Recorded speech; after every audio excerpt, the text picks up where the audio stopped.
거짓말. 빨리 집에 가고 싶어가지고 지금 눈동자에 다 쓰였어. 또 왜 내가 나왔느냐? 마지막 잔소리를 하려고. 대한민국이요 4월 10일 날 한석이라도 지면 북한으로 넘어갑니다. 계속 이 말을 여러분이 되풀이해야 돼요. 이거는 사실이야, 사실. 3대 대통령이 평양 가서 사인을 하고 왔거든. 이건 무서운 사건이요. 연방제 통일하기로 한 마리도 아니고 3마리가 김대중, 노무현, 문재인 가서, 그리고요 문재인은 백두산까지 올라가 가지고 이 김무선 선생님한테 이 사진의 해독을 내가 들었어요. 이거 보세요. 저게 나는 그냥 북한 간 기념으로 찍은 사진인 줄 알았어. 그게 아니고 김무선 선생님이 설명해 주는데, 대한민국은 백두혈통, 김일성 전체의 남북한 전체는 오늘부터 김일성의 통치하에 들어간다고 하는 여기에 이미지 사진이라는 거야. 우리는 저 사진을 볼 때 그렇게 못 봤잖아. 그러니까 북한에 있었던 사람은 아는 거예요. 그러니까 이미 벌써 대한민국은 북한 체제로 들어간 거야. 자 보세요. 지금 현재 국회의원들, 저게 대한민국 국회예요, 북한 국회예요? 잘 아시네. 북한이 시킨 대로 법 만들잖아. 고무풍선 금지법, 김여정 하명법. 북한의 동의 없는 법은 안 만들어요. 다 지금. 왜? 쟤들이 170석을 가지고 있기 때문에. 지금 문재인 시절 때 만든 법안이, 그 다음에 그 법의 모체 법안이 밑으로 내려가서 지방조례안, 지방규칙까지 해서 4만 개. 여러분들은 지금 북한이 만든 4만 개의 법을 지배를 받고 있는 거야. 기가 막힌 얘기죠. 우리가 북한이 시켜서 만든 법의 지배를 받으면 돼, 안 돼? 야, 이 개자식들아. 그런데도 대한민국에, 여기 교수님도 계시지만은, 김학성 교수님 계시잖아요. 지식인들, 교수들, 누가 하나요? 말하는 사람은 없어요. 다 그냥 대가리 쳐박고 가만히 있어요. 황준선 장군님 계시잖아요. 별들이요, 똥별이야, 똥별이라고. 누가 하나 말하는 사람 없어. 그러면 정강훈은 왜 강원에 와서 깜빵 3번 가면 외쳤냐? 내가 솔직한 양심으로 얘기해 줄게. 내가 세브란스에서 수술 받은 거 알아, 몰라요? 알지요? 수술을 받았을 때, 수술을 받고 3번 받았어. 7시간 수술을 3번을 했어. 3번. 3일 4일 간격으로 3번 수술을 했는데, 처음에 수술을 딱 받고 잠에서 깨었는데 고개를 못 드는, 고개를, 뼈를 너무 많이 잘라가지고. 그래서 큰일 났대. 그 장로님인데 주치의가, 목사님 내가 의료사고 냈습니다. 죄송합니다. 며칠 있다 수술 한 번 더 해야 되겠습니다. 해서 이 목을 내가 세우려고 여기다가 쇠를 박은 거예요. 쇠를. 이거 보세요. 쇠 박았죠. 박고 나는데 끝난 줄 알았더니 또 3, 4일 지나다가 앞에 한 개 더 박아야 됩니다. 그래서 7시간 마취 수술을 3번 하게 된 거예요. 하고 났는데 손이 안 들리는 거예요. 손이. 양쪽 손이 들 수가 없어요. 그래서 집사람이 밥을 퍼 넣어줬어요, 나한테. 시술도 못해, 세수도 못해. 이런 상태인데 김용민 이 자식이 고발을 해가지고 나를 중환자복을 입고 북부 지원에 내가 그 판사 반드시 내 보복할 거야. 내 용서 안 해. 청담고등학교 나오고 서울대학 나온 판사. 지금도 아직 판사 노릇하고 있는데 내 그 새끼 용서 안 해요. 중환자복을 입고 내가 재판받으러 갔는데 그때 나를 변호한 사람이 김성규 장로님이야.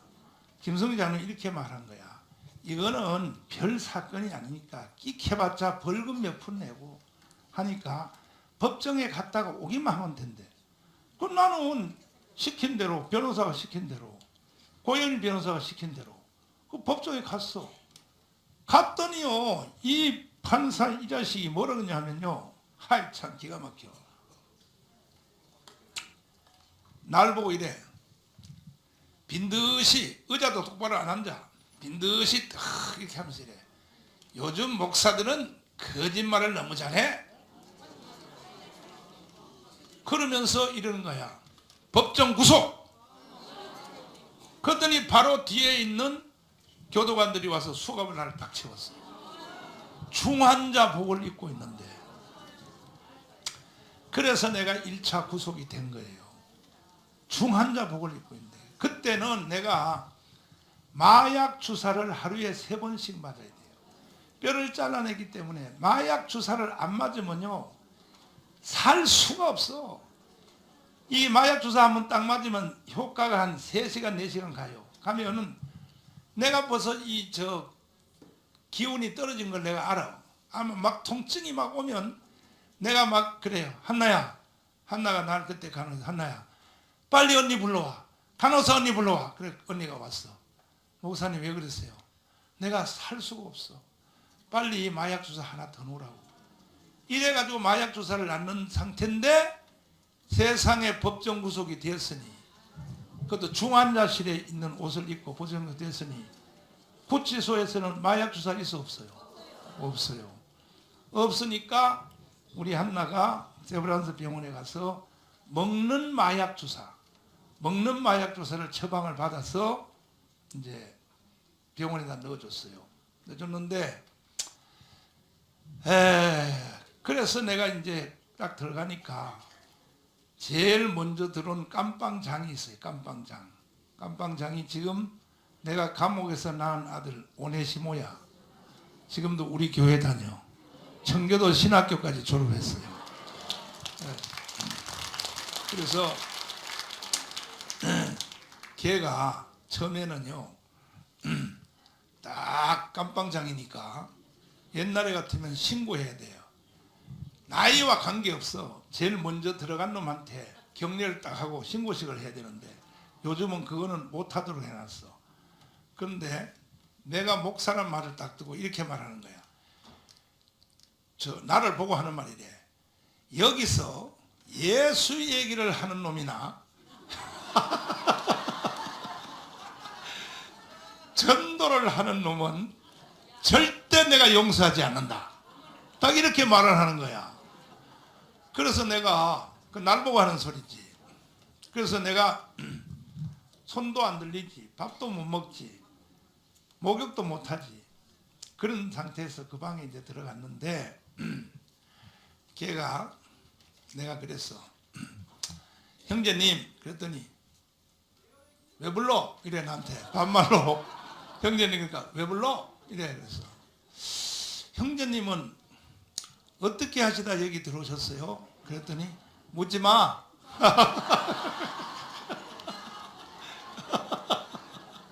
여러분 깜빡 한번 가봐. 재밌어. 그랬더니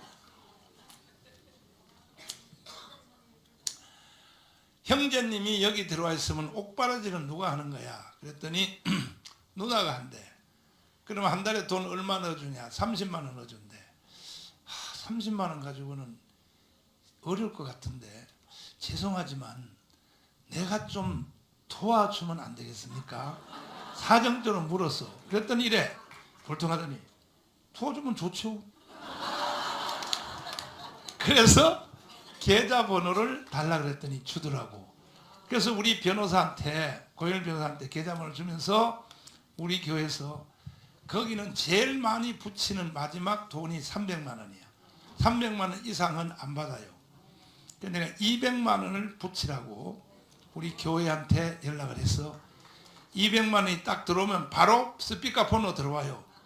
몇 번 죄수 누구누구에게 200만 원 들어왔습니다. 이렇게 해요. 그래서 방송이 딱 들어오니까요, 얘가요 그때부터 이래요. 예수 얘기 마음대로 하라 그래요.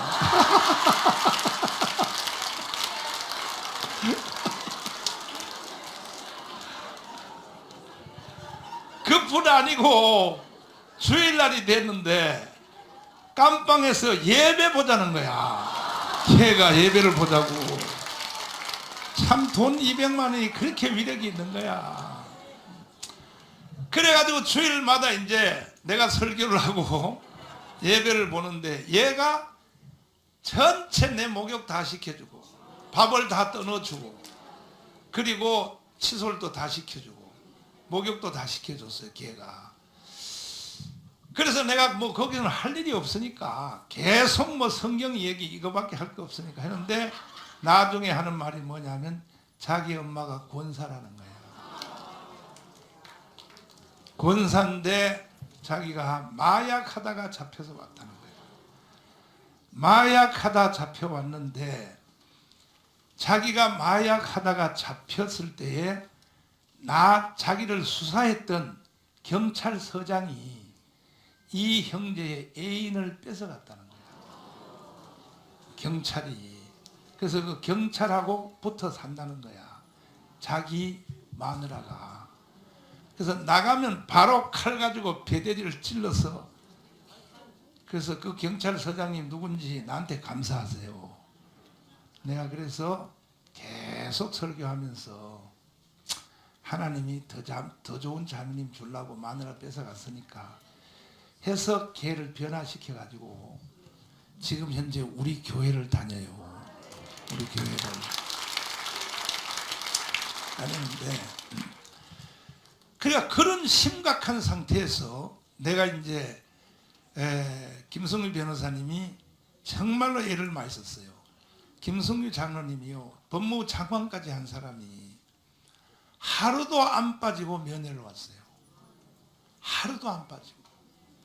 그래서 내가 장로님한테 그랬어요. 장로님 바쁘신데 왜 이렇게 매일같이 오십니까? 그랬더니 목사님 얼마나 감옥에 있기 심심합니까? 내가 목사님하고 놀아주려고. 이 법무부 장관이니까요 시간 제한도 없어요. 아침에 오면 저녁까지도 있을 수 있는 거야. 그래서 내가 면회를 오고 그 다음에 내가 목사님한테 성경을 배울 시간이 이때밖에 없다는 거야. 목사님이 갇혀 있으니 내가 매일 목사님한테 성경을 배워야 되겠다 이거야. 그러기 위해서 매일 온다는 거야. 김성준 장로님이 내가 성경 도사인 줄 알아요. 그래서 매일 오시는데 하루는 김성준 장로님 면회를 와가지고 얼마나 겸손한지 일반 젊은 변호사들 새치기도 안 하고 제일 뒤에 순서별로 서가지고 이렇게 순서가 되면 이제 변호사 줄 서가지고 이게 들어오는데 거기에 교도관 여자 직원이 김승규를 알아본 거야. 이 전국에 있는 모든 교도소는 한동훈 법무부 장관 있죠. 법무부 장관 소속으로 되어 있어요. 모든 교도소는.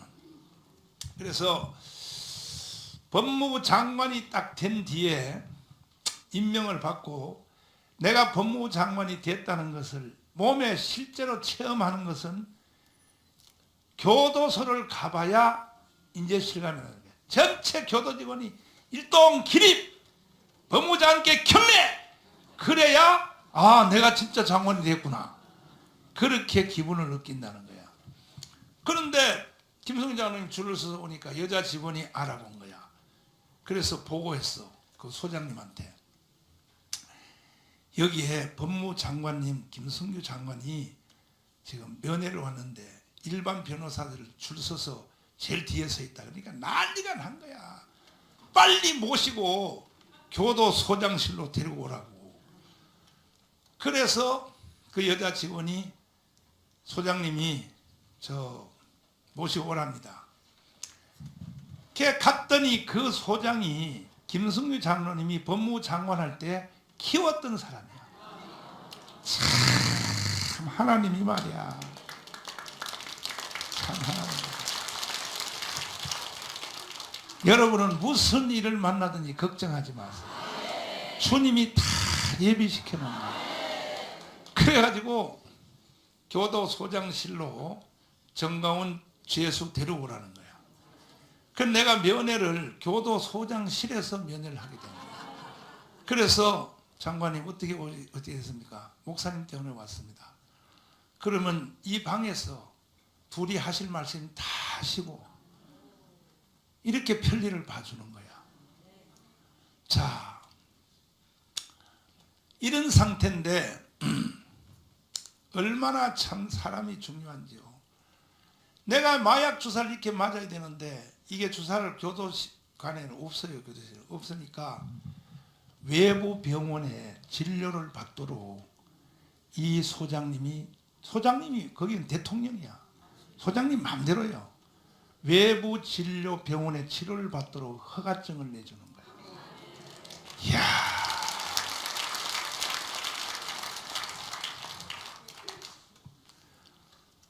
그리고요, 하루는 이 소장님이 지금 제일 높은 데 올라가서 법무부에 교정국장이 됐어. 이게 거기 제일 높은 자리야.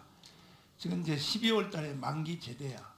12월 달에 이제 공무원 임기 만기 제대야.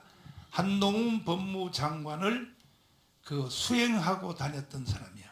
며칠 전까지만 해도. 근데 이분이 이제 하시는 말씀이 하루는 교도소장 바로 밑에는 과장이 4명이 있어. 구조가 과장 4명이 그 밑에 급인데 과장 4명을 딱 데리고 세상에 제수방에 신방을 왔어요. 교도소장님이 와서 이 교도소 방 문을 열고 내 앞에 와서 무릎을 꿇고 안수기도를 해달라는 거예요. 쇼하는 거예요. 그 밑에 과장 걔들은 교회 안 다니니까 느낌을 주려고 그러는 거야. 이 정가운 목사는 보통 사람이 아니다 이거야. 이 사람은 죄가 있어 들어온 사람이 아니라 이 나라를 위해서 들어온 사람이다. 이것을 분위기를 잡으려고 와서 안수기도를 해달라고 그래. 그럼 내가 이러시면 안 되죠. 그러니까 목사님, 우리 집사람이 교회 권사인데 꼭 목사님한테 안수 받고 오라 그랬습니다. 그래서 내가 안수를 하니까 교도 과장들이요 바깥에 4명 서 있다가 이야, 이 정강훈 대단한 사람이구나. 우리 대가리 캣빵이 대가리를 숙이고 있다 이거야. 그때부터 교도소는요 완전히 내가 왕이요.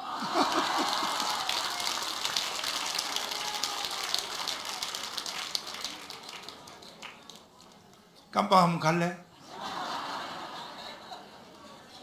안 가고 싶어?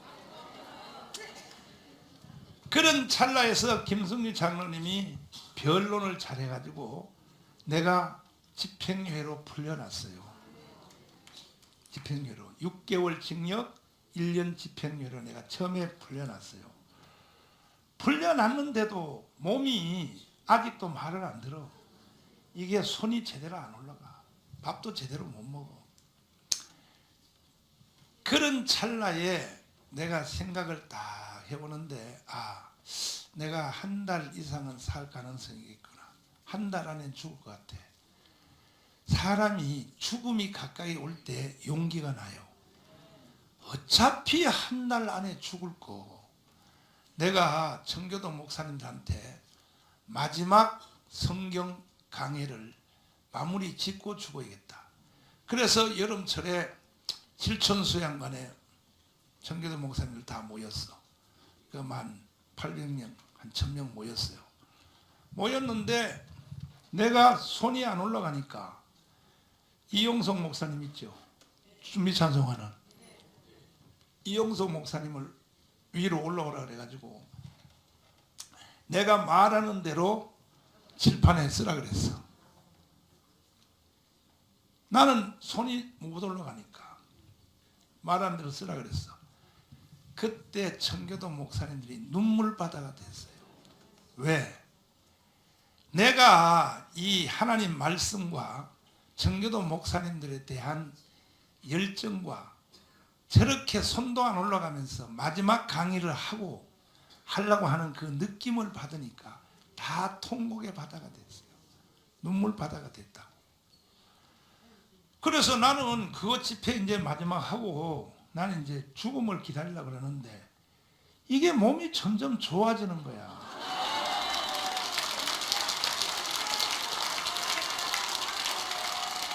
그래서 여러분들도 죽을 병이 오거든 더 세게 애국 운동을 하라고.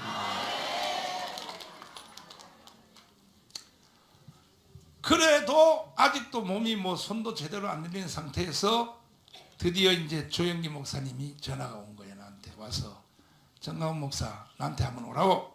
그래서 갔더니 한기총 대표장에 들어가. 그래서 내가 전화 안 합니다. 저는 어르신 잘못 만나가지고 기독당 하다가 신세 조졌습니다. 들어가면 들어가지 말이만 해. 막말을 그래요.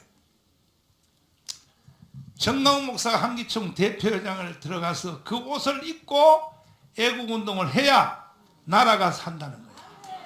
그냥 청교도 영성훈련의 원장 가지고는 안 된다는 거야. 한기총 대표회장의 이름에 옷을 입고 가야 된다는 거야. 역시 조영기 목사님의 판단이 맞았어요. 그래서 내가 대충 대답했어요. 알았습니다 하고 이제 나왔는데 그 다음 주에 이영훈 목사가 또 전화가 왔어. 한번 만나자. 갔더니 한기총 대표회장 좀 들어가 달라고 어르신의 지시라고 그래. 그래서 안 간다니까 정말 하고. 그랬더니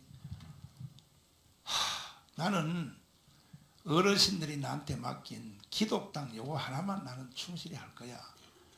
이거 하나가 내가 해야 될 일이고 한국교회 전체를 위해서 내가 봉사할 분야는 이거 하나밖에 없어. 그랬더니 그러면 기독당을 내가 100만 개를 서명 받아줄 테니 하나씩 바꿔서 하재. 내가 서명 받아줄 테니 그러면 대표회장 들어가라. 진짜 해줄래? 해준다 그래. 그래서 진짜 97만 개 해줬어. 여기도 이영훈 목사가 97만 개. 그래서 내가 한기총 대표회장으로 들어갔는데 이게 하나님의 뜻이요. 그래서 내가 시국선언문을 발표했다고. 내가 일반 목사로서 시국선언문 발표하면요 세상이 반응을 할까 안 할까? 안 해요. 내가 한기총 대표회장으로서 시국선언문을 발표했더니 일주일 내내 종편에서 나를 가지고 토론회를 하는데 일주일 내내 하는 거야. 모든 방송 뭐 MBN 뭐 A채널 뭐 TV조선 뭐 계속 주제가 뭐냐 하면 목사가 정치를 개입해도 되냐 안 되냐. 이렇게 우리나라에 있는 패널들이 무식이 충만해요. 목사는 당연히 정치에 개입할 수 있는 거야. 이걸 가지고 토론회를 일주일을 하더라. 일주일을. 그래서 내가 그래서 유명한 사람이 됐는데 그래서 결국은 광화문 운동이 일어나서 대한민국의 생명이 5년 연기가 됐어요. 근데 벌써 2년 지났어요. 윤석열이 이제 벌써 2년 지났어요. 이제 3년 남았어요. 3년까지도 필요 없어요. 4월 1일 날 우리 자유우파가 200석 못하면 그날로 사망이요. 대한민국은 끝이라고. 내 말을 절대로 농담 따먹게 하면 안 돼요. 나는 이 분야에요. 아예 성령의 감각을 가지고 있어요. 모든 영상은 내가 다 잡아낸 거야. 문재인이가 뭐 신영복에 대해서 뭐 가장 존경하는 사람인가 다시 한번 들어봐요. 이것도요 다 내가 잡아낸 거야. 언론사 하나도요 반응 자체도 없었어요. 최초로 이거 내가 잡아낸 거야. 들어봐라. 제가 존경하는 한국의 사상가 신영복 선생은 자, 이게 문제가 있어 없어요? 없어? 이 말을 듣다가 펜스 부통령이 중간에 나갔다니까. 일본의 아베도 중간에 나갔어요. 그리고 바로 문재인 뒤에는 누가 있었냐? 김여정 그 계집애가 쌕쌕 웃고 있었어. 그리고 북한의 행정적 대표인 김영남 그분이 그 뒤에 있었어요. 이게 뭔 뜻이냐? 왜 김여정을 뒤에 앉혀놓고 김영남을 앉혀놓고 이런 발언을 왜 하느냐. 대한민국을 북한에 갖다 바치겠다고 하는 자기들끼리의 암호야 암호. 근데 이것을 모든 언론들이요 하나도 못 잡아낸 거예요. 어떤 지식인들이나 어떠한 교수들이나 하나도 이것을요 문제 잡은 사람 없어요. 나는요 딱 듣는 순간에 끝났구나, 이 나라는 끝났구나 금방 알아버렸어. 그래서 내가 이 영상을 조갑재 선생님한테 보내가지고 조갑재 선생님이 유튜브에서 이제 영상 이걸 틀었어. 그러니까 그때서 이제 조선일보가 받아쓰기 시작했어요. 다 그래요. 다. 제주도 4.3 사건 발언하는 것도 이거는 내가 감옥에서 들었어요. 감옥에서 두 번째 감옥 갔을 때 이 문재인 제주도 발언 한번 보세요. 자, 들어봐요 다시. 그러나 누구보다 먼저 꿈을 꾸었다는 이유로 제주는 처참한 죽음과 마주했고, 지난날 제주가 꾸었던 꿈이 지금 우리의 꿈입니다. 자, 나는 이걸 깜빵에도 TV 나와요. 깜빵에서 이걸 내가 딱 들은 거야. 하하, 이 새끼가 간첩이구나. 제주도 4.3 사건의 꿈이 우리의 꿈이다. 여러분 꿈 맞아? 근데 여러분은 왜 그때 멍청하게 가만히 있었어? 그렇지. 여러분은 기도도 안 하고 맨날 좋은 것만 처먹으러 다니고 하니까 이런 말이 뭔 뜻인지 모르지. 나는 깜빵에 있으니까 영이 아주 고조되어 있었어요. 기도를 많이 하니까. 딱 보니까요, 아, 이 나라를 북한한테 갖다 바친다는 뜻이구나. 다시 한번 틀어보려니까 이게 보통 심각한 문제가 아니요. 이 발언이 다시 한번 틀어보려니까. 그러나 누구보다 먼저 꿈을 꾸었다는 이유로 제주는 처참한 죽음과 마주했고, 지난날 제주가 꾸었던 꿈이 지금 우리의 꿈입니다. 제주 4.3 사건의 꿈이 우리의 꿈 맞아요?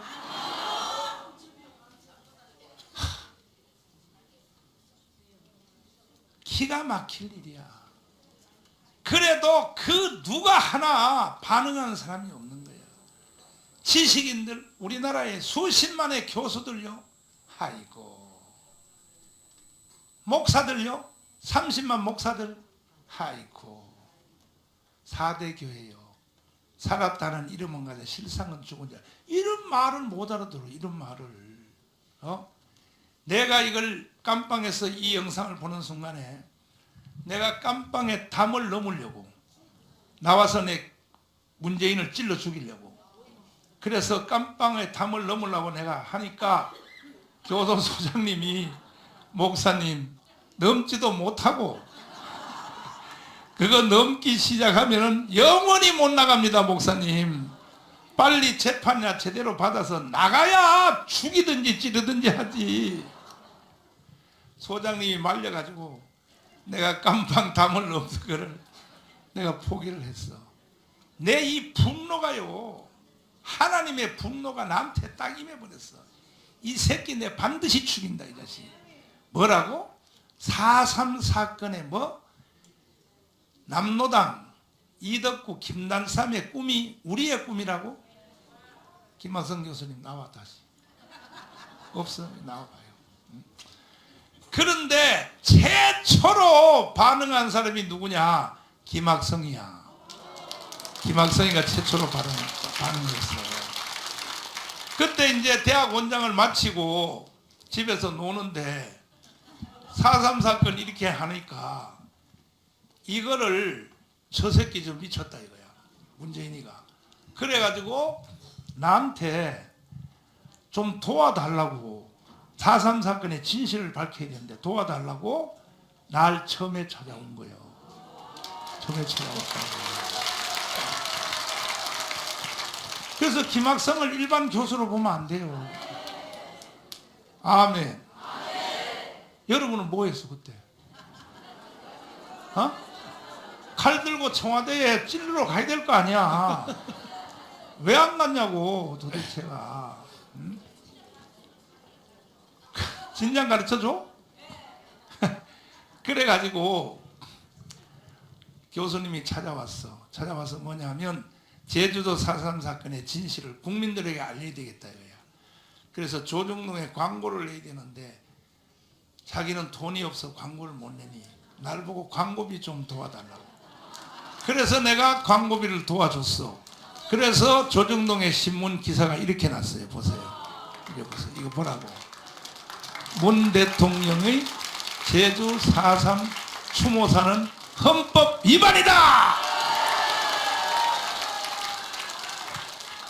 해주 선거까지 이어서 다 설명하세요. 예. 조금 좀 우리 목사님이 워낙 말씀을 재밌게 하셔가지고 그 영화 배우보다 더 드라마틱하게 이제 그 우리 교도소 얘기를 또 하시더라고요. 예. 사실상 제가 목사님을 만나게 된 그 계기는 제주 4.3 사건 때문에 목사님을 이제 만나도록 하나님께서 인도하셨어요. 그러니까 저 발언은 이 4.3 폭동들의 꿈이 우리의 꿈이다. 그건 2020년에 한 겁니다. 2020년 4월에 했고 2021년에는 이 인간이 한 걸음 더 나가서 대한민국 국민이 말을 안 하니까 그 당시에 4.3 폭동을 진압한 대한민국의 군인과 경찰을 국가폭력이라고 정의를 내렸습니다. 그게 21년입니다. 근데 제가 20년도 2월에 이제 정년퇴직을 했는데 저 말을 듣고서 저거 완전히 빨갱인데 그 다음에 이 제주 4.3은 대한민국을 반역한 최대의 반역자 아닙니까? 반역자에 대해서 저런 찬사를 줄 수가 없단 말이죠. 그래서 제가 이제 누가 연락이 와서 저는 시민단체도 저 일을 안 하는 사람인데 연락이 와서 4.3 이 소송을 좀 도와달라 그래요. 그래서 제가 처음으로 거기에 이제 관여가 됐는데 그 팀에서 우리 전광훈 목사님이 제주 4.3의 전문가시라는 거예요. 수많은 또 단체를 또 지원하신다 그래서 저는 전광훈 목사님이 어떤 분인지 궁금하기도 했고, 근데 마침 단체에서 목사님 만나 뵙고 이게 지원도 좀 부탁하자고 그래요. 좀 그래서 그럼 내가 한번 찾아뵙겠다. 그래서 이제 목사님을 처음 만나게 된 게 2021년 3월 28일입니다. 그날이 주일날인데 한 3, 4시 정도거든요. 근데 목사님께서 양복을 입고 나오셨어요. 그래서 제가 너무 죄송해서 주일날 이제 예배 다 설교하시고 쉬시다가 양복을 입고 나오시면 제가 상당히 미안하잖아요. 나중에 보니까 욥스 걸어오신 건데 저는 다른 데 사실인 줄 알고 시간을 이렇게 불어내셔서 하신 거로 제가 했는데 목사님께서 하신 말씀이 너하라 와서 방송을 좀 같이 하자고 그 다음 날부터. 그래서 제가 이제 방송을 했는데 제가 이 문제에 대해서 이거 도저히 헌법 주소로서 용납할 수 없는 발언인데 이거를 좀 글에 좀 실었으면 좋겠는데 제가 돈이 없어서보다 좀 잘 몰랐는데요. 목사님께서 쉽게 그냥 내가 조서를 내주신다는 거예요. 그래서 내가 양이 많은데 어떻게 내주시나 보니까 목사님께서 의견 강구 형태로 이렇게 내주신 거예요. 그래서 제가 그날이 4월 14일 날 신문에 나갔는데 그 제자들이 연락이 왔습니다. 교수님 좀 너무 좀 훌륭하다 그러면서 그 비용이 많이 들었을 텐데 그 얘기를 해요. 그래서 내가 그때 다른 후원자가 계셨다라고 말을 했어야 되는데 지금 마음에 걸리는 게 됐어. 그렇게만 얘기를 했어요. 마치 제가 한 것 같이. 예. 근데 그놈들도 웃기는 놈이 그냥 계좌 얘기해서 돈 보내면 되지 뭘 물어보고 자시고 그래요. 하여튼 그건 뭐 제가 웃자고 하는 말씀인데 그래도 목사님을 제가 만나게 된 계기가 하나님께서 만날 수 있게 해준 계기가 제주 4.3 때문에 제가 이제 목사님을 찾아뵙게 됐고 또 목사님께서 제가 그동안에 많은 이제 언론에 얘기가 있었지만 어떤 분인가 제가 되게 궁금했어요. 근데 처음에 사랑제일교회 들어오는데 으시시 하더라고요. 교회가. 첫째 들어올 때 철문이 있어요. 그래서 내가 교회에 철문이 다 있나? 근데 들어와서 보니까 오른쪽 코너에 2층에 철제 계단도 있고 교회는 상당히 어둡고 또 목사님 당회장실에 가서 보니까 정말 낡았더라고요. 그래서 내가 위아래 보니까 무슨 색칠한 것도 아닌데 거무튀튀하고 말이죠, 다. 그래서 저는 그 수백만 애국 지도자이시기 때문에 저는 당회장실도 최소한도의 모양은 이럴 것이다 그랬는데, 제가 그때 참 많은 제가 느낌을, 제가 색다른 경험을 제가 한 거예요. 제가 만난 우리 많은 목사님들 방들은 다 참 깨끗하고 넓고 좋았는데, 우리 전 목사님 그 당회장실은 그냥 옛날 그대로 70년대, 80년대 모양을 하고 있었는데요. 제가 이제 우리 목사님에 대해서 제가 이제 늘 이제 감사하게 되고, 또 제가 놀랍기도 한 것은 이 목사님 사택을 제가 방문하고, 그 사이에 네, 내가 교수님을 꼬시려고 남순이를 시켜서 내가 설교한 설교를 교수님한테 넣어주라 그랬어. 그게 뭐냐면 생각의 3대 통로야. 요거를 들으면요, 지식인들은 박살나게 돼 있거든. 그걸 넣어드리라 그랬더니 알아들은 거야. 알아들어가지고 교회를 우리 교로 옮기겠다는 거야. 그래서 제가 그 사택도 보면서 다 동시에 거의 이루어졌어요. 그래서 목사님께서, 저는 그 당시 첫째 어떻게 생각했냐면 문재인과 싸우기 위해서 가난 코스프레를 하시는 줄 알았어요.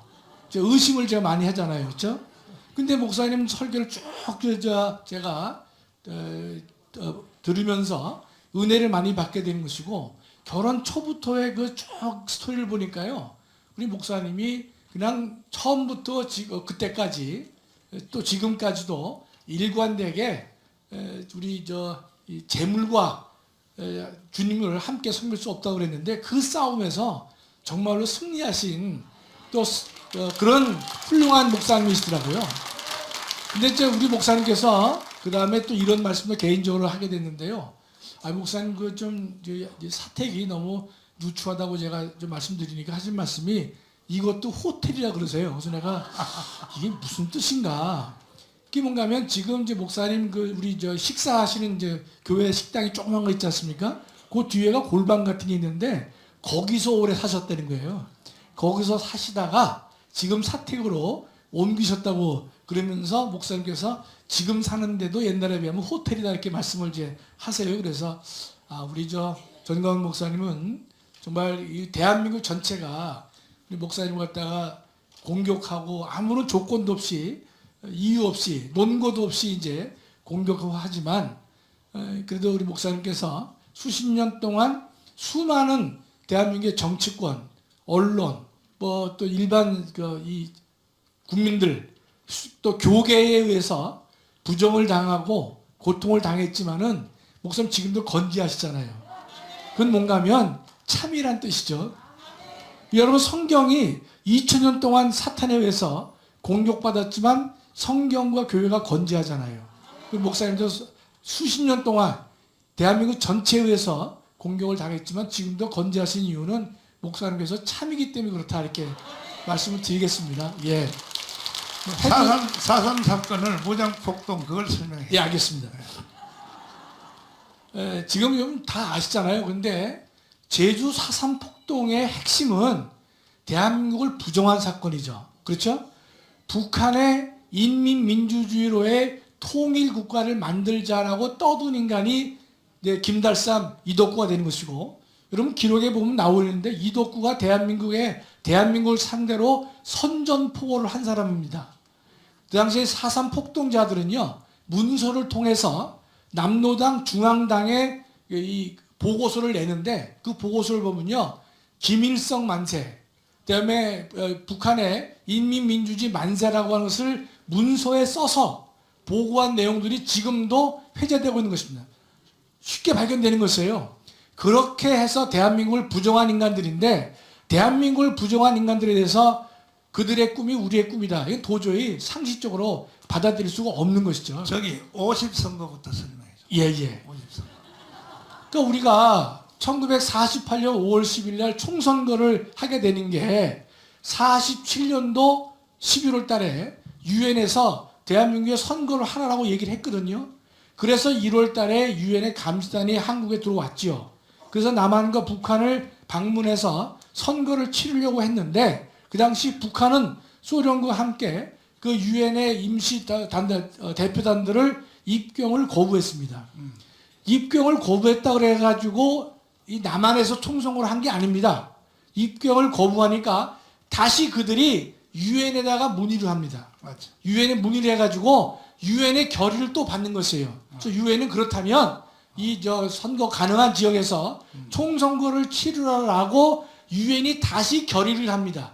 그 결의에 의해서 이루어진 선거가 5월 10일 선거가 되는 것이죠. 그때 2월 7일과 8일 날 대한민국에 2.8 폭동이 일어난 것입니다. 왜냐하면 1월 달에 총선거를 한다라고 결정을 하니까 2.8 폭동이 일어나는 것이고 김구 선생은 2월 9일, 2월 8일부터 사흘간에 걸쳐서 3천만 동포에게 읍고함, 읍고라는 것은 울면서 고한다는 뜻인데 그 글을 3일 동안 연재를 합니다. 김구 선생이. 김구의 핵심은 뭔가 하면 남한과 북한이 하나의 통일국가를 만들어야 되지 않겠느냐, 그런 식의 읍고를 해가지고 했단 말이죠. 그러니까 우리 남한만의 총선거를 김구 선생은 반대하고 부정한 분입니다. 그러니까 김구 선생이 대한민국 독립할 때까지는 엄청난 일을 많이 하셨지만은 그 이후에 대한민국 건국에는 걸림돌이 된 분이에요. 걸림돌이 된 분이란 말이죠. 그래서 5월 10일 총선거가 있다고 하니까 남노당 세력들은 어떻습니까? 한 달 전에 4월 3일 날 제주도 전체에서 폭동을 일으키는 것입니다. 왜냐하면 제주도는요, 내륙부터 떨어져 있었죠. 또 원래 제주도에는 일본의 공산주의를 배운 사람들이 많이 있었기 때문에 거기가 공산주의 사상이 상당히 강한 지역이 바로 제주도가 된 것입니다. 그래서 이들이 4월 3일 새벽 4시를 위해서 제주도 전체를 공격하는데 24개의 경찰 관서 중에서 12개를 기습 공격하면서 경찰관을 폭파시키고 방화를 하고 경찰관을 죽이고 아내와 가족들을 죽이는 일을 자행했던 것입니다. 그때 그 사람들이 죽이는 일은요, 총으로 쏴 죽이는 게 아니라 때려 죽이고 칼로, 이게 정말 너무 잔인합니다. 또 누굴 또 공격했느냐? 선거관리위원회를 공격합니다. 왜냐하면 5월 10일 날 총선거가 이루어지기 때문에 거기에 대해서 공격을 하는 것이에요. 선관위 직원들도 상당히 죽임을 당하는 것입니다. 다른 양민들도 많이 죽었죠. 그래서 여러분, 재원의회는요, 국회의원이 200명인데 당시 제주도는 선거를 못했습니다. 3개의 선거구가 있는데 그중에서 2개 선거구는 선거를 못했습니다. 왜냐? 이 친구들이 와가지고 뭐 경찰관을 죽이고 또 공무원을 살해하고 등등 위협을 하기 때문에 2개 선거구에서 선거를 치르지 못해서, 대한민국 여러분 잘 보시면요, 200명 재원 의원 중에서 처음에 시작할 때 198명으로 시작합니다. 바로 2명을 제주도에서 선거를 못한 것이에요. 그런데 이 김달삼이 이놈이 제주도에서만 5만 표 내지 7만 표를 가지고 북한의 해주로 갑니다. 해주로. 왜냐면 북한은, 우리는 5월 10일 날 총선거를 했는데 북한은 8월 25일 날 해주에서 선거를 했습니다. 선거를 했는데 해주 선거를요, 여러분 잘 알아두시는 게 해주 선거라는 말 안 씁니다. 학자들이 해주 지하 선거라 그래요. 왜 지하 선거인지 여러분이 꼭 알아두실 필요가 있단 말이죠. 북한 이놈들은 북한의 대의원을 200명을 뽑았어요. 공개적으로 뽑았겠죠. 북에서 했으니까. 그 당시 남한의 300명을 비밀리에 뽑았습니다. 그 300명을 어떻게 비밀리에 뽑느냐? 남한에서 비밀리에 지하에서 투표가 이루어진 겁니다. 그래서 540만 표를 해주로 가져가서 남한의 대표 300명을 북한이 선출했던 것이. 그러면 이 540만 표를 가져가서 어떻게 하느냐? 그 증거도 나와 있지만, 목사님 여러 번 말씀하셨지만은 고르바초프가 한국과 수교할 때 고맙다는 의미에서 이 사진들을, 그 당시 북한으로 넘어간 그 포대 자루에 들어가 있는 각종의 선거를요, 여러분 보셨죠? 달성, 제주 이렇게 나와 있는 그걸 갖다가 소련이 우리에게 자료를 제공합니다. 저 나와 있지 않습니까? 그렇죠? 왼쪽은 경북 달성으로 되어 있고 빨간 표시가 한자로 제주라고 되어 있지 않습니까? 그러니까 이만큼 대한민국 그 당시요 70% 내지 80%가 내부적으로 공산주의의 핏줄을 지지하는 인간들이 대한민국에 많이 있었던 것이에요. 그래서 해주 선거를요, 이 북한 사람 봤을 때는 공개 선거지만 남한의 300명 대의원을 뽑을 때에는 비밀리에 뽑았기 때문에 해주 지하 선거를 한번 한 것입니다. 여러분 생각해 보세요. 우리가 이승만 대통령께서 얼마나 위대한 업적을 하셨느냐. 남한의 70%가 북한을 지지하면서 투표까지 한 인간들이 득실거렸는데 그 상황 속에서 대한민국은 한반도는 분명히 이 적화될 수밖에 없는 지정학적 상황에 놓여 있었지만은 하나님께서 이승만 대통령 이 한 사람 통해 가지고 대한민국을 공산화시키지 않고 자유민주주의 시장경제를 만들었다고 하는 것은요, 한 번, 두 번, 세 번, 10번을 생각해도 감사할 일인 것입니다. 자, 여기서 이 남한에서 이승만은 네. 남한에서만 선거했잖아요. 네. 그러니까 한반도의 정통적인 정부는 북한은 왜냐하면 북한은 남한에도 대표를 뽑고 북한에도 대표 뽑아서 남북한이 동시 선거를 했기 때문에 이 정통성이 북한한테 있다. 이거 어떻게 해명해야 돼요? 그러니까 그것은 예컨대 자기네들이 그런 식의 선전을 하지요. 자기네들이 한반도에서 저 적법한 정부다, 정당한 정부다 이렇게 말을 본인들은 할지 몰라도 이겁니다. 북한이 지향하는, 북한이 또 가려고 하는 그 길은 자유민주주의가 아니라 인민민주의 공산주의가 되는 것이죠. 그렇죠? 공산주의와 그다음에 그 계획경제라고 하는 공산주의 노선을 취하고 있기 때문에 외형상으로는 자기네들이 뭐 남한의 대의원도 뽑았다라고 하지만 그러나 그것은 이념이나 가치면에 있어서 대한민국이 수용할 수 없는 그러한 논리가 되는 것입니다. 그런데 우리가 공산주의와 자유주의 중에서 어떤 것이 옳으냐? 그 당시에는 잘 모르는 사람도 일부 있었겠지요. 왜냐하면 공산주의에 대해서 잘 모르는 이 긍정적인 이 시각을 가진 사람이 있었습니다. 왜냐하면 소련이 1917년에 공산화됐거든요. 그래서 그 공산화된 것이 전 세계로 퍼져나가게 됩니다. 그 대한민국은 1919년에 임시정부가 만들어졌죠. 2년 뒤에 만들어졌기 때문에 임시정부의 90%는 다 공산주의를 지지하는 사람들입니다. 그래서 그 당시는 공산주의가 좋은 것으로 알았단 말이죠. 그러나 이승만 대통령은요, 그 당시에도 1923년에 공산당, 당부당, 공산당이 옳은 점과 그른 점을 글로 아주 논리정연하게 잘 쓰셨거든요. 그만큼 공산주의의 잘못을 꿰뚫고 있는 분이 이승만 대통령이 있었습니다. 예컨대 저도 그 당시에 태어났으면요, 저도 공산주의를 지지했을 것 같아요. 맞아. 왜냐하면 100%. 노동자 농민의 나라를 만들어 준다고 하니까 그 귀에 솔깃하잖아요. 100%. 제가 뭐 지주의 아들이 아니었을 확률이 높기 때문에 노동자 농민의 그 나라를 만들어 준다. 그거에 찬성 안 할 수가 없단 말이죠. 그런데 정말로 하나님께서 이 이승만 대통령을 통해 가지고 대한민국을 살린 거라 뜻이죠. 그분 아니었으면요, 대한민국은 공산주의로 넘어갔고 지금까지도 우리가 그 공산주의 체제에서 고통을 당할 수밖에 없는 것인데 이승만 대통령 이 한 분 때문에 대한민국을 갖다가 자유민주주의와 시장경제 그렇게 만든 것이죠. 그래서 결국은 우리는 남한만 선거를 해도 네.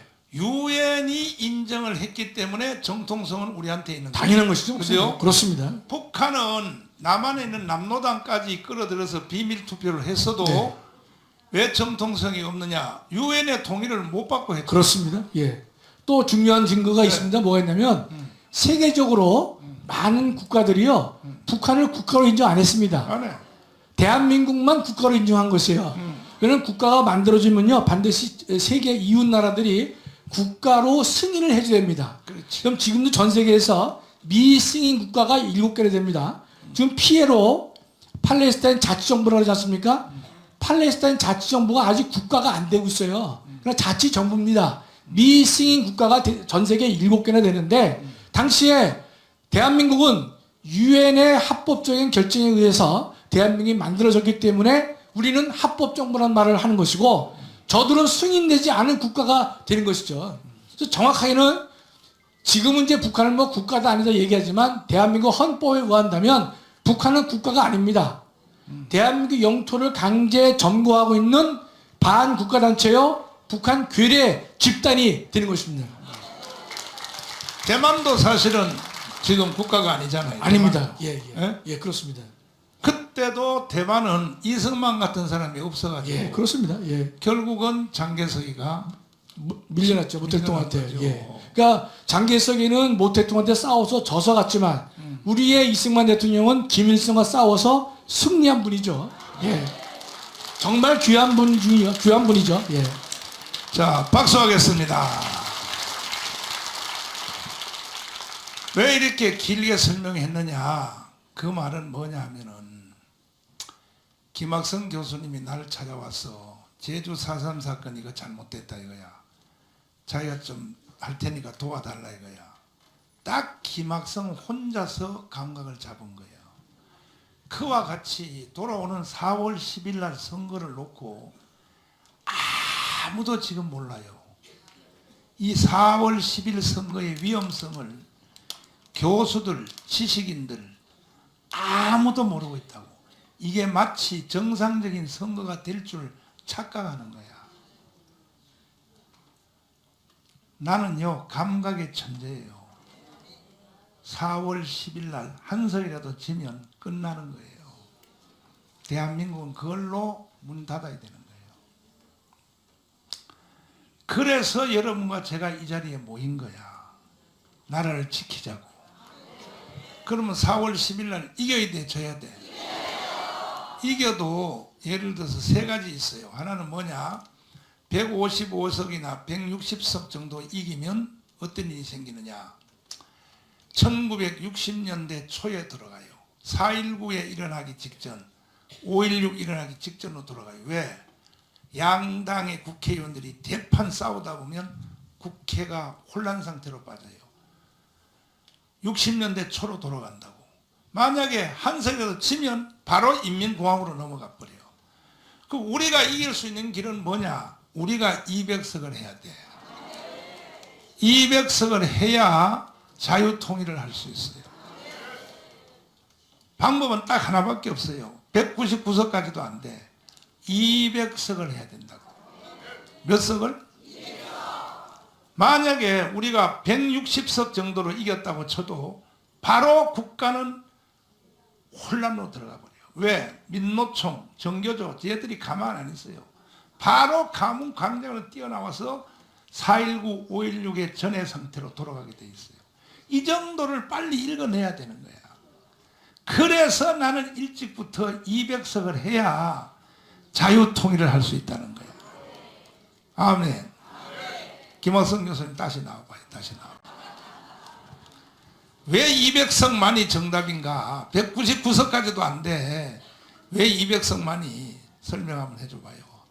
왜 200석만이 정답? 우리 목사님께서 처음으로 200석을 이제 말씀하실 때 저는 이제 마음속으로 어떤 의문이 있었냐면 목사님이 이 200석이라는 것은 우리 헌법적으로 제적 3분의 2를 말하는 거거든요. 그래서 목사님이 뭐 제적 3분의 1을 그걸 잘 모르실 텐데 보니까 성령께서 200석으로 이렇게 말씀해 주신 것 같아요. 그러니까 제가 학자로서 봤을 때는 아 목사님께서 제적 3분의 2를 잘 모르실 텐데 그냥 밀어내는 말씀으로 200석을 말씀하신 거죠. 그렇죠? 그리고 제가 다시 한번 검토해 보니까 우리가 제적 3분의 2가 되면 첫째 헌법을 고칠 수 있지 않습니까? 두 번째는 국회의원을 갖다가 단독 제명을 할 수 있습니다. 제명. 지금도 우리가 200석이면 제명시킬 인간이 참 많잖아요. 예. 근데 200석이면 제명할 수 있고 그럴 경우에 제명당한 사람은 법원에 제소를 하지 못하도록 했어요. 저는 이제 헌법 30년 넘게 저도 헌법을 공부했지만 왜 법원에 제소를 못하게 했을까에 대해서 궁금한 점이 있었거든요. 국회의 자율성이다 이렇게 생각을 했었는데 아마 이때를 위함이 아닌가 저 생각을 하게 되고요. 또 하나는 제가 아까 말씀드렸지만 제적 3분의 2가 되면요. 대통령 기록물을 우리가 단독으로 열람할 수 있습니다. 그럼 대통령 기록물에 보관된 사항들은요. 통상은 관할 고등법원장의 영장 허가가 있어야만 열람이 가능한데 제적 3분의 1이 되면요 조건 따지지 않고 대통령 기록물을 열람할 수 있어요. 그렇다면 문재인의 USB라든지 김정숙의 옷값이라든지 기타 뭐 탈원전 관련된 모든 문서를 우리가 들여다보려면요 반드시 200석 해냅니다. 예. 자, 여러분 지금 야당 국회의원 중에 제일 얄미운 놈이 누구야? 누구? 이재명?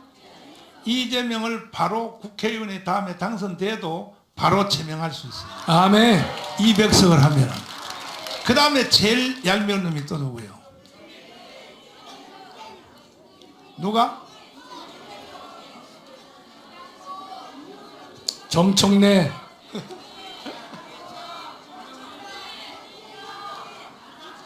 하도 많아서 목사님 이게 자,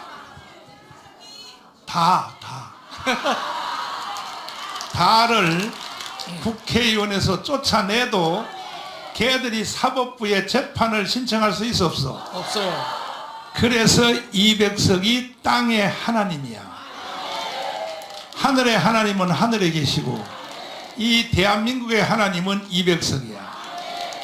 그러면 200석을 하면요 국회의원들을 다 제명시켜버려.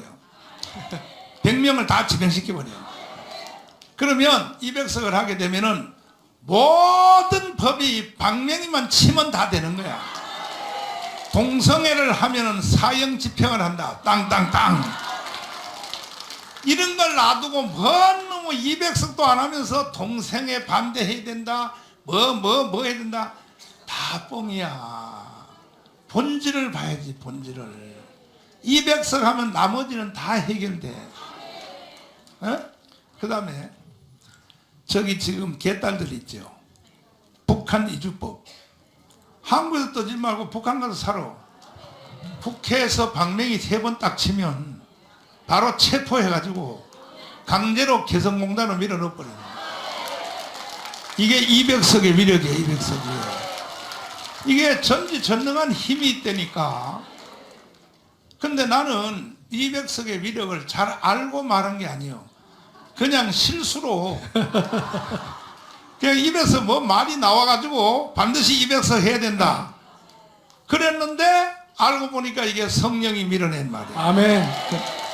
알고 나중에 교수님 설명을 듣고 보니까 이야 이 성령은 실수하지 않네. 아멘. 200석 할래 안 할래?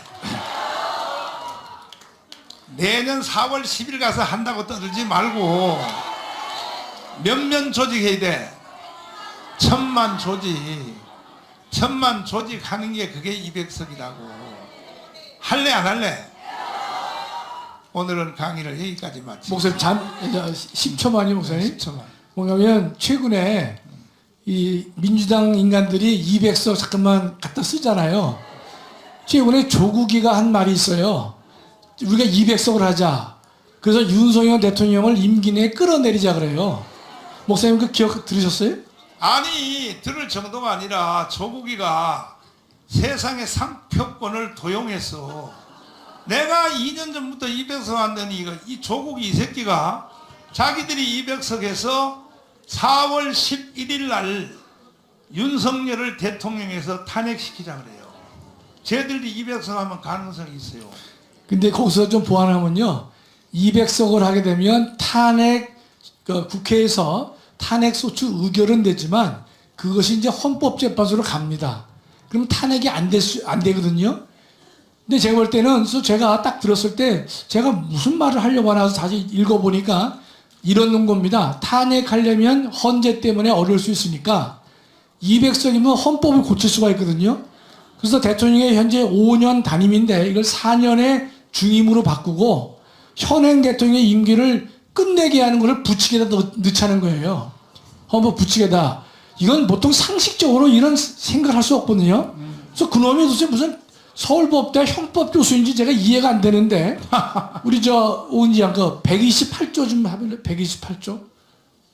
말 나온 김에 제가 좀 설명을 좀 하나 드릴게요. 조국이가 얼마나 무식한 놈인가 하면 128조 그 다음에 2항. 이게 우리 현행 헌법입니다.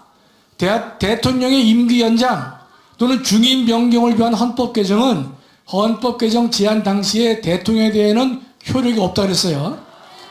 이게 우리 헌법의 현행 헌법이에요. 그 대통령 임기를 연장한다든지 중임을 바꾼다든지 그 헌법 개정은 헌법 개정 제안 당시에 대통령에 대해서는 효력이 없다 그랬거든요. 윤석열한테는 상관없네. 상관없는 거예요, 목사님. 이제 알았네 나도. 이게 조금 전 뉘앙스 다르다 하더라도 아니 이런 128조 2항이 있는데 이 인간이 그냥 마구잡이로 헌법을 고쳐가지고 대통령 임기를 지금 뭐 부칙에다 해가지고 4년 주임제로 바꾸는데 현 대통령 임기를 예컨대 뭐 3년으로 하자. 그래가지고 12월 달에 선거를 다시 하자는 거예요. 이놈이 서울대 교수 맞습니까? 조국이는요 2월 8일 날 2심 선고했습니다. 한 달 남았어. 한 달 반 보름 남았죠? 그놈의 마음이 급한 거예요. 아무리 급해도 그렇지 법학을 공부한 친구가 이런 논리를 피우면 되겠습니까? 매우 비상식적인데 반드시 이후 8일 날 입을 다물 것이다 좀 믿습니다, 목사님. 박수. 결론으로 무식하게 200석 할래 안 할래? 1000만 조직 할래 안 할래? 안 하면 어떻게 해야 돼?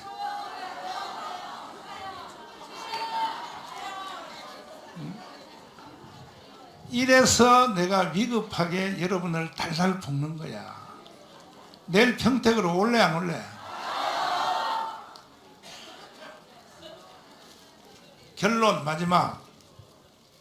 제주 4.3 사건, 문재인이가 제주도 4.3 사건의 꿈이 우리의 국민의 꿈이라고 말해도 아무도 반응 안 하는 것처럼, 평창 동계올림픽에서 그 계지라를 떨어도 국민들이 가만히 있는 것처럼 현재 내년 4월 10일 선거의 의미에 대하여 올해 4월 10일 선거가 정상적 선거인 줄 착각하고 있는 거야. 그 내가 미치겠는 거야. 내가 미치니까 나는 달달 볶을 사람을 여러분밖에 없는 거요. 계속 내가 달달 볶을 테니까 당해줄래? 진짜로? 이거 외에는 방법이 없어요. 그래서 이제 100일 딱 남았는데 내일 평택에 광고를 다시 드리자면 자유마을 대표들 총력 다 나오시고, 자유마을 대표들 총력 다 나오시란 말이에요. 이제는 자유마을을 자유시켜 놔가지고 누구든지 자유마을 대표가 되기를 원하는 사람은 12명을 조직해서 등록하면 다 자유마을이 인정을 해주는 거야. 또 그 밑에 12명을 다시 제육해서 12명이 다시 12명 새끼를 까면 실행위원장을 자동으로 임명해 주게 돼 있는 거야. 이해됐어요? 그러니까 불평하면 돼, 안 돼? 불평하면 안 돼. 뭐 실행위원장이 나를 잘랐다, 뭐 제명시켰다, 뭐 그런 소리 하면 안 되는 거야. 그런 소리 하면 안 되고, 결론은 무조건 이겨야 돼요. 아멘.